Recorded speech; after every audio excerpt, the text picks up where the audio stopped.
Hello and welcome to my updated world tour in terms of my Minecraft, as the sun is conveniently rising.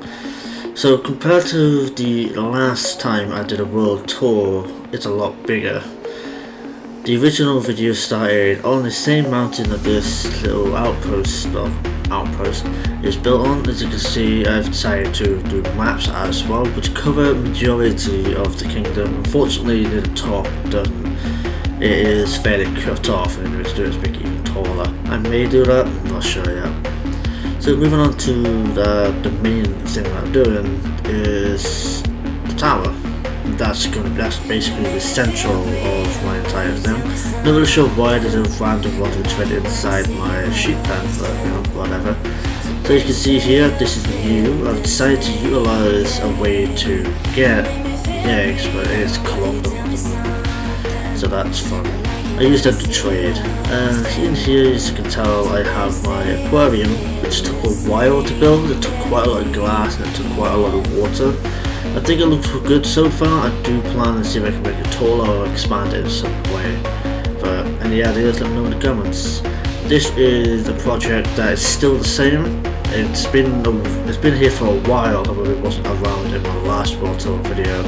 If you go back to that video, you can see the difference. It's pretty astounding. I also added little gates and expanded the perimeter, so that way there's more covered by these gates. So that was less riffraff getting too close to borders. Obviously, anything that gets too close gets shot in an hour.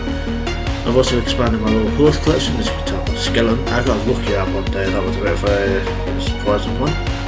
Over here is my two redstone farms. One of them is for making sugarcane, and it uses bone meal. And the redstone next to it is actually the bone meal farm. As you can probably tell by the base, but it is. Obviously, as soon as you put bone meal into this, you turn it on, and it just basically dispenses it, and then goes into the chest in front. I use I use the sugar canes for getting paper and sugar. Unfortunately, the bone meal farm is broken at the moment. It's consistently breaking. The only way to repair it is by constantly either rebuilding it in full. If it doesn't function, I have to replace it with the kelp, so I'm so bothered with it. This is my one and only beacon. I use it for speed boost and regeneration, as you can see in the top right. That's mostly what I use it for. I do plan on killing another wither in the future, just have a portable beacon. Now in this building here is my super smelter. It's self-explanatory. I put unsmeltable items into this one, flip the switch, and it doesn't stem. This obviously it works. It's good for mass producing resources that I need, be it glass or if I have a shit ton of iron from anything. It's set up by one lever flick, and there you go, it goes away and obviously stops when you stop. Now this is the ground floor, is where everything is stored. In here you can see I've got my sugar boxes. They have stuff in my ender chest, which I have one in my white sugar chest, which is in my inventory. All of these are the main resources on the ground floor. Ignore all that, as well as the British flags, as well as the potion items, lava buckets, water buckets, excess resources, food. In this one I've got music discs, duplicates, all of my horse stuff, obviously basic smelting. Down here I've upgraded it significantly, and I've added little blocks to signify which one it is. Yep, log, sea, area, stone and whatnot. Forgetting words, nether, blocks, glass goes into something, dirt goes into something, because believe it or not, dirt is still useful, especially for terraforming, especially if you get shit tons. Look at the end, you got dye, I have a spare chest, you got redstone, and random stuff that I can't figure out where to place, and doors as well, because I forgot to check. So that's the first and the basement, if I can get up here. This is my little armory. It's where all my armor gets stored, as well as my wither killer axe, which I'll be using against the wither, probably on stream at some point. As well as all of my armor that I've accumulated and worked on and actually enchanted it all. What I'm wearing currently is my netherite, hence why there's a gap in things. This one has remained the same throughout every single upgrade. It's basically enchantments, that's about it. I've upgraded my room slightly with purple beds, because why not. I've also upgraded a little thing with this. At the end of the video, this will be updated, because at the time of making this video I didn't have that, and I forgot I even had that. That is where all my future projects are going to be. Again, later on in the video, where I show it all off. This is basically my room. I've also got a pride flag, and if you noticed at the front of it, I've also got a transgender flag, just to show my support for them. And this is the newest addition to the tower, and it's the Baker Cafe, whatever you want to call it. It's a little thing that I wanted to put in, because cake. Who doesn't like cake? And obviously the roof has some changes to it. When I originally upgraded the tower, it now has ability to jump off if needed, so that way I'm not jumping onto the sides like an idiot, I can just glide. So you can see here there's paths leading to different areas. One's to my iron farm, which is the latest addition, as well as my end portal. I'm going to show you the end portal now. Obviously I put a British flag on, because why not.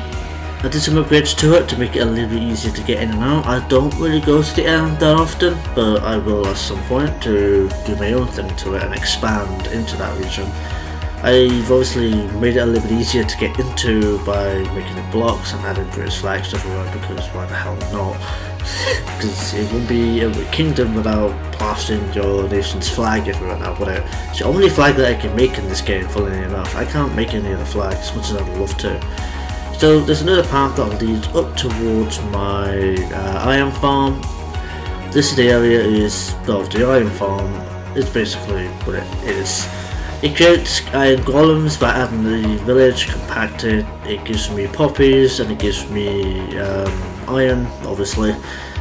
In here I decided to add this in just in case any cats spawn in there. I will need to extract them out of there, because cats actually prevent iron golems from spawning, and in this one, currently that's taking a while to die, but we all know what happens when you go into lava.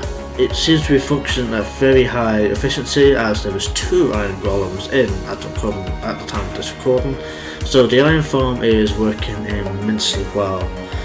Alright, moving on. This village is dead. It's been dead for a while. I decided to make an iron golem farm because of that. Next up is my little mob farm. It's basically they spawn, get pushed by the water and fall to their death. It is currently utilising all mobs except for Enderman. However, I do plan to make a creeper farm in the future at some point. Moving on, you've got my main village, which has been the main village since I basically started building the tower and obviously the main kingdom here. I upgraded the walls from cobblestone to stone bricks and made it look a lot nicer than it was originally. In terms of aesthetics, it does look a lot better. I also extended it to add in this little doorway, as well as my librarians. These guys will have different books. They all have bronze because I actually like what they have, and eventually I will most likely expand on that as well. As you can see, it's all connected. They are fully protected, there's nothing that would get to them. I've also expanded by utilising a massive wheat farm with some basic resources in there, just in case I need some. I don't always carry them with me. Here I've got the watermelon and pumpkin farm, because when new farmers have acquired them in terms of making trades, and obviously the beach house at the end. It's still a work in progress, the farm. I still need to expand on it if needed, but it's good for what it is for the time being. This area is the beach house that I found on YouTube. Decided to add in. It's expensive from the quartz, not as expensive as the nether, which you can see later in the video. But I decided to make a beach house because why not? Everyone needs a beach house if they're to relax, and why not? Chest empty, don't know what to put on them for the most part. I don't really come here that often. Got a little balcony, 2 beds, because Zulek doesn't like to sleep in a double bed by himself. But yeah, I've got a nice little view. I do plan to do something about the mountain, maybe make it more aesthetically pleasing by terraforming it, but I don't know what to do with it just yet. That's a future project most likely. Down here is my underwater. You can't really see that well until you go through this little water. You get the conduit ability, and then now you can see clear as day. It's the only reason you need it. Obviously it wears off fairly quickly, but you do have the ability to go in and have a little swim. basically like an oversized pool. That's the way I would look at it. So, moving on, if it wants to stop lagging, and the controller doesn't want to disconnect, I can't turn it on without just switching the fucking thing from my mic to my shitty mic. But yeah, moving on, this is Timmy's house basically. It's something I did on a whim because of the amount of sand, and I thought, screw it, let's add a new house. I've done it before on Ark, and I'll do it again here. Moving back to the kingdom itself and the tower, I will be showing you why that's there. Basically, you switch the lever, now it's pointed to the right as far as the game's concerned.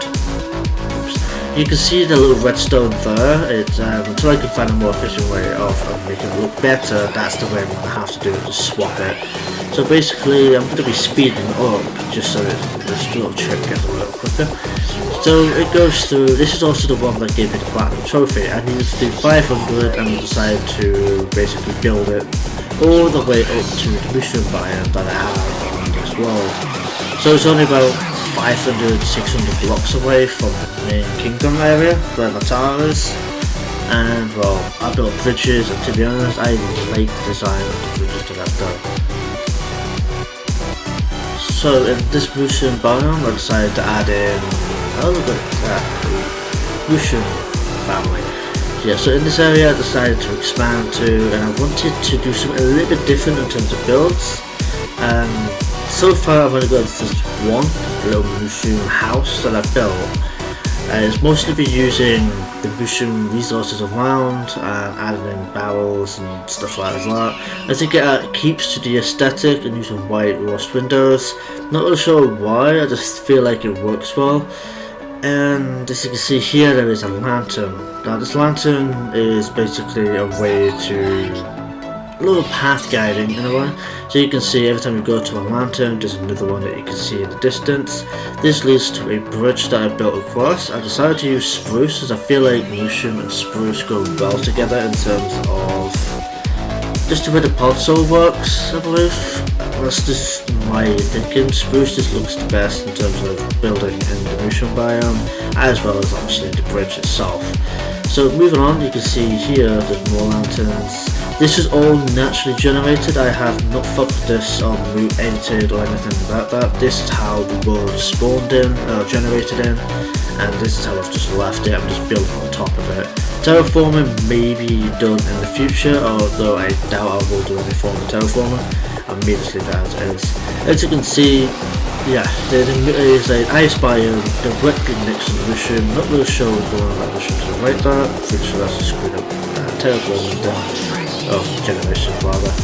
But yeah, as you can see here, there's a little house there, or it's going to basically be like a little vendor for boats. It's currently empty. I do plan on filling it up and doing stuff to that in the future. It's just a lot of different projects that are taking time up, but that will be done. As you can see here, this is all me. If this is naturally generated, it would be a bit odd, but I've added lanterns in to force you to melt the ice up to packed ice.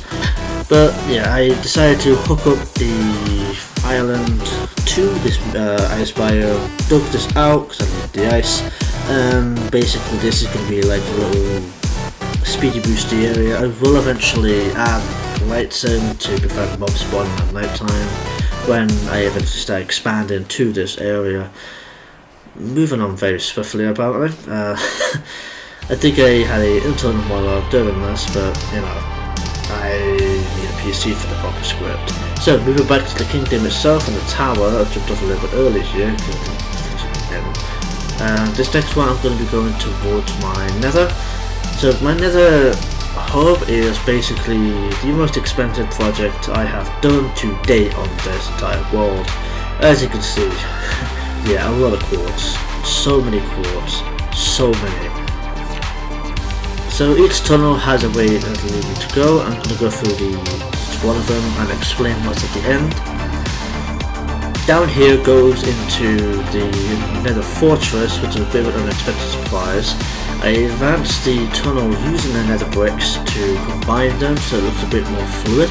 I do plan on changing all of the netherrack, but I think that will just be an undertaking that's a bit too expensive.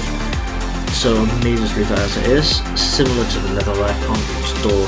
So at the end here, up there is where the desert biome is. That portal up there is where the nether portal is. That goes to a biome that I utilise for sand, mostly to make glass.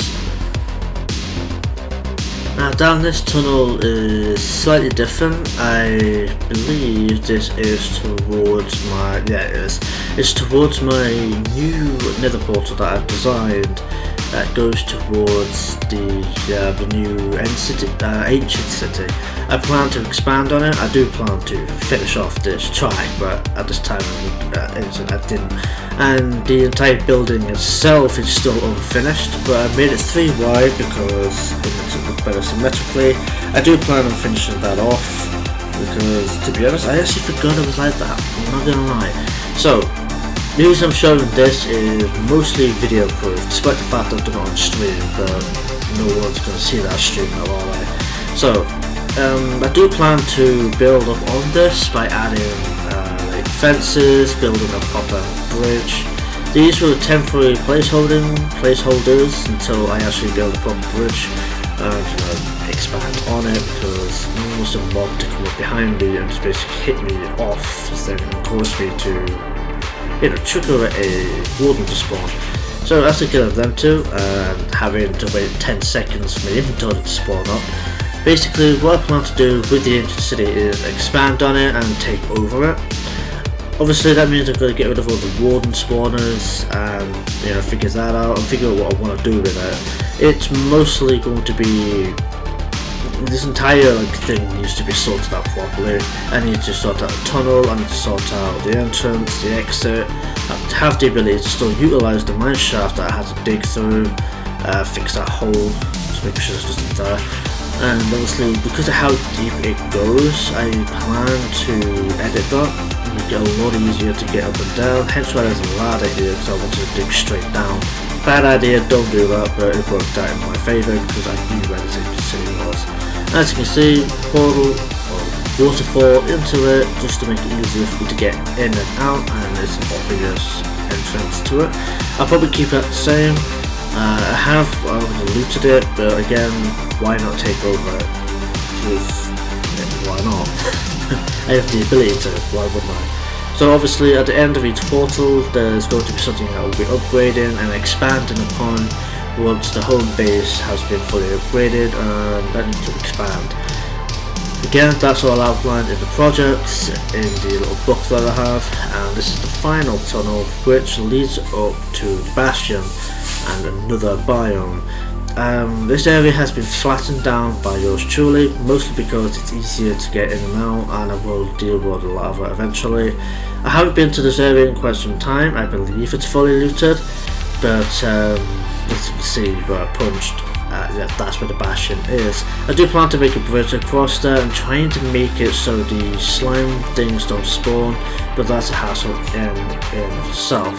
Now this next tunnel is the main tunnel, best for last, so to speak. This is also the longest tunnel in terms of the other 3, well maybe exception of the other one, but this is the longest where all the nether bricks have used. It was fairly expensive. I did have to take apart half of the nether fortress in this main area, but I did use up a lot of bricks for this, which I did on stream. So this has still been the first tunnel I built since moving into the nether, and obviously expanding it. This, I do technically own this because screw you, I can. Down there is where if I need to use Lava Strider I can, don't be using that often. Over here is, when the Caves and Cliffs thing originally announced, I built this as a way to trigger new chunks to load. Unfortunately it didn't pan out, and I think I did it too early. As you'll probably see, it spawns me into this kind of area, which may be a boon in itself. I did check down there, it's not much down there. I think I did it just to try and spawn, but I do plan to do something with that. So that is currently my entire world that I've colonised, keeping up with the whole British thing. So in this book here, after I filled it in, you can see how different ones. The to-do list is on the first page. I just need to add stairs to the main tunnel, finish endings and upgrade them where the tunnels end, find a more suitable bone meal farm and kill it under the wither for a portable beacon. I've got some mushroom biome ideas. Currently nothing because I have no idea what to do. If you have any ideas for it, please let me know down in the comments below. I would love to see what I can do with the mushroom biome, because I do plan to make it into my kind of a little home away from home, even though it is 600 blocks away from the main home itself. Now on page 3 and 4 is expansion of other side of nether portals. It could be like outposts, military outposts, something like that, or industry, like industrial farms, stuff like that where I can AFK. Probably won't do that, to be fair. And on page 4 is potential upgrades such as a creeper specific farm, a gold farm and a nether hub upgrades, which is extra tunnels, lanterns and maybe expanding it to be 3 wide so the tracks in the middle. It would require me to fuck about with the portal for symmetrical reasons, which will also cost a lot more quartz, so would it be worth it? Probably, because it would look a lot better, and because it expands it makes it look a lot better, wider, and enables potential for splitting off and going different directions, and you know, that's basically all I have in this little booklet for now. So yeah, that was a lot of talking. A lot of times I had to rush a little bit because I think my recording kind of screwed up a little bit, but I don't know. So basically this is my entire world. It still has a lot of expansions to do, still has a lot of things I want to do with it. I refuse to start over because Mojang has fucked up the generation. I don't like the new generation. I think it's a lot more hectic and a lot more, it's a lot harder to basically get anywhere. So yeah, so this is the world for now. It's going to be my permanent long-term world for the time being. It's going to be basically a world that I consistently improve upon. It's going to be a world that I will continuously expand on, and I just don't know why that dude is in there. I'm going to have to say he doesn't have anything useful. I think it's the same guy that sold me that mangrove one, which basically saved me a lot of time. The reason as well I built this is because, why not? Every time I do a world tour video, that's where it's going to start. I like seeing how my world's expanded based on past videos, and may even keep footage or even a screenshot of what I have then, and seeing what I can do when I start adding different projects and expanding around the different world. But thank you for being here, thank you if you made it all this way, and I hope to see you all in the next one.